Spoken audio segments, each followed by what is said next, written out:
Are you Filipino as well? Yes, I am. American born and raised here in Oakland. I'm homeless in America. Your name and your age? My name is William Montoya, and my age is 60 years old. And how long have you been living out here? I've been out here, I'd say 9 years. And is it this specific spot right here? Yeah, this area, but many different spots. Yeah, the city keeps moving, pushing us to a different location. City officials will say that we cannot stay in this area, and then next thing you know, they're sweeping the whole area, and it's like a vicious circle. We'll just move to another area, they'll go over there and then kick us out of there, and we'll move to another area. Then we'll end up in the same spot, that we started. And like, what's your story and how did you get in this situation that you're in right now? I had a fire at my house, and insurance and everything wasn't. Anyway, I ended up staying at hotels, and then when we ran out of money, insurance money, I ended up on the street. I noticed that with your face, because I'm half Filipino, part of Filipino. Like, are you Filipino as well? Yes, I am. American born and raised here in Oakland. I'm interviewing right now. Do you have family out here? Yes, I do. I have family in Newark and in Fremont, but my parents, they passed away 2 years ago. Did you have any siblings?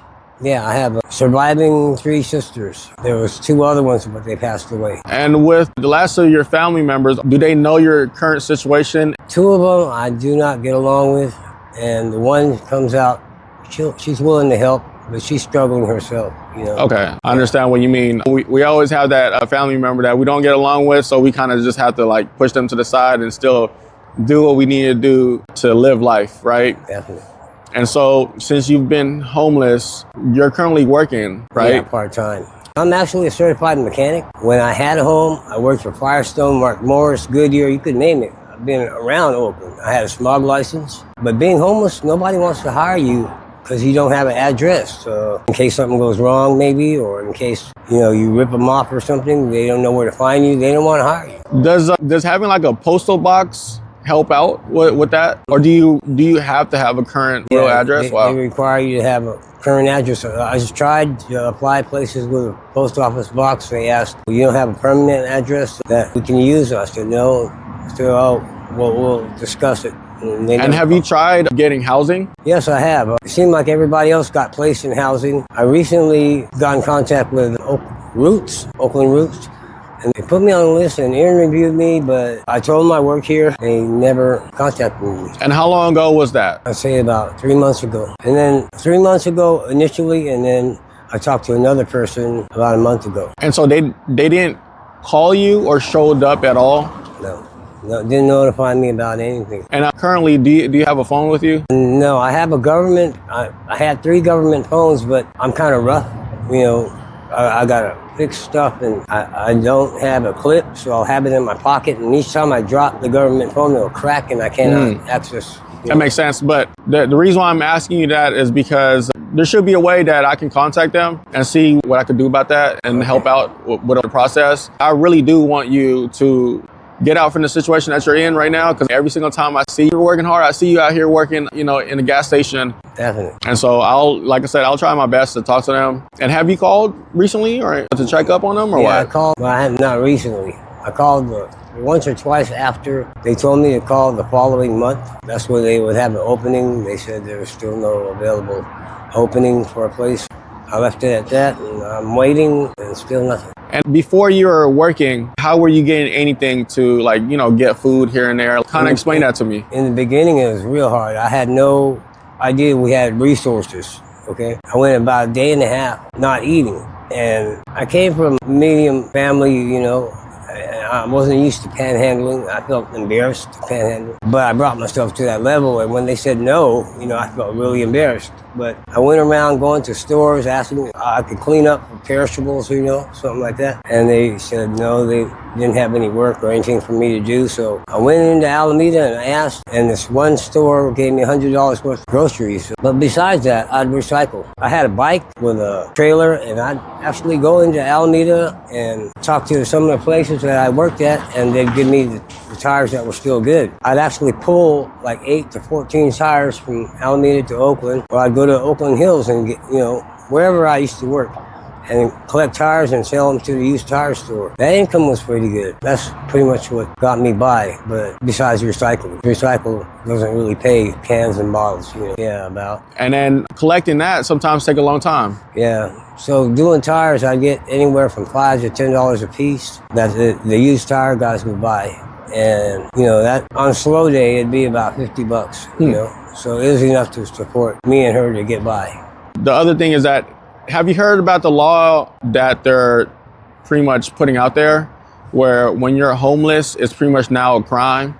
Did you hear about that? Yeah, so a little bit. And then they also said something about that anybody that help out the homeless is now considered as aiding and abetting. I read that in the paper. That's crazy, right? Yeah, there's a law here in Oakland. I know in San Francisco. So they're trying to put it out here now, and that's just something I can't believe that's happening because it just seems to not be fair, Like rather than putting out laws out there, why won't you try to, create more opportunities and help people out? Yeah. And that's what people are trying to do out here. They're trying to find a way outside of this to live back in society. But different places aren't accepting anybody, just like yourself. You said because you don't have an address. They're telling you no. Yeah.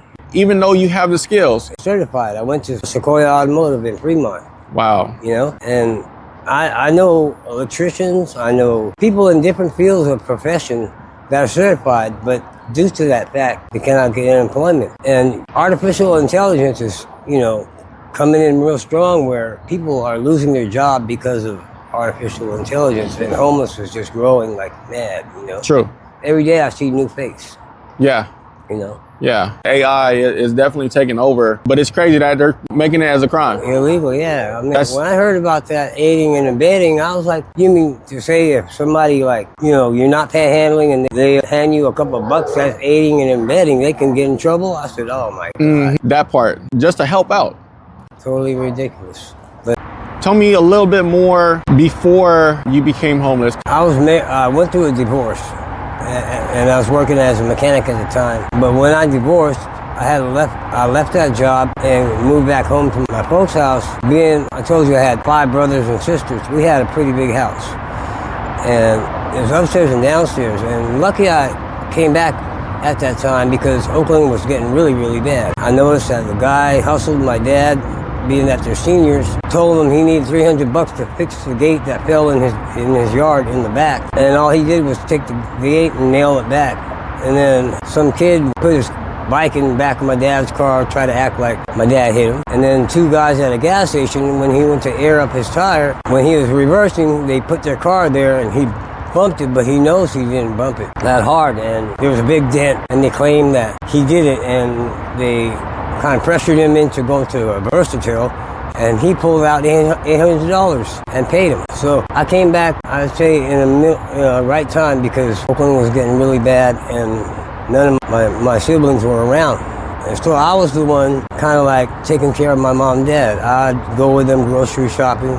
I'd clean and maintain the house. I'd do the painting. The other 2 sisters think that I was just freeloading, but I was absolutely the one cleaning the house, being their help and watching after them. And so when there was a fire at the house, they decided to sell the house after the insurance ran out for the motels.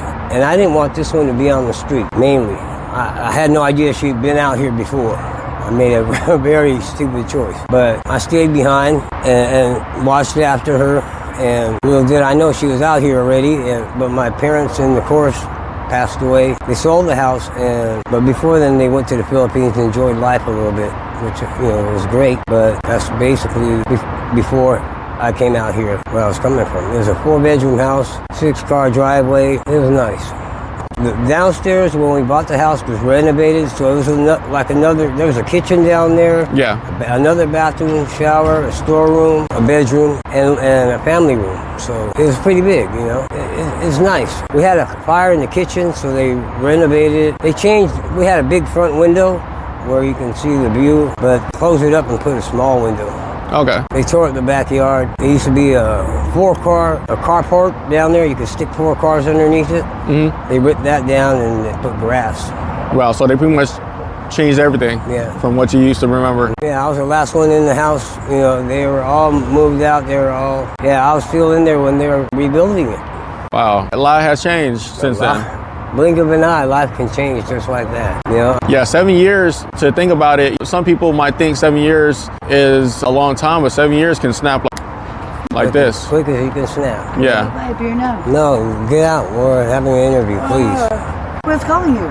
Okay, And could I have a cigarette? no, later. I'm sorry about that. I know. But yeah, blink of an eye. I was gonna write a book one time and call it at a blink of an eye, you know, because it's unbelievable how life can change that quick, you know? I never realized on how quick it was until I experienced it. Because, you know, growing up, your parents or your uncles, you know, family members, or even somebody that are older, they'll tell you, hey, don't grow up too quick. Hey, save your money. Like, hey, enjoy your life right now. I never understood that because, you know, when you're growing up, especially when you're young, you're like, oh, I can't wait until I turn 12, 13, then 18, then 23, 25, you know. And by the time you get to that age, you're like, the hell was I thinking? Yeah. Right? Because expecting to get at that age, meaning that you might be in a certain part of your life, but in reality, nothing has changed besides time. Yeah. The scary part about it is when the older you get, faster time goes. It seems like blink of an eye and it's nighttime already, you know? The day just goes. I remember when I was a kid, it'd take forever to go outside and play, and then it'd take forever for nightfall, but now it seems like the day goes like that. And you're right. When you're young, you can't wait until you can go out. Yeah. You can't wait until it's daytime. But now that you're older, it feels like, you know, the day starts, then it's nighttime. Yeah, so quick. And I feel like every second, every minute, every hour is really important, and you have to grasp that time.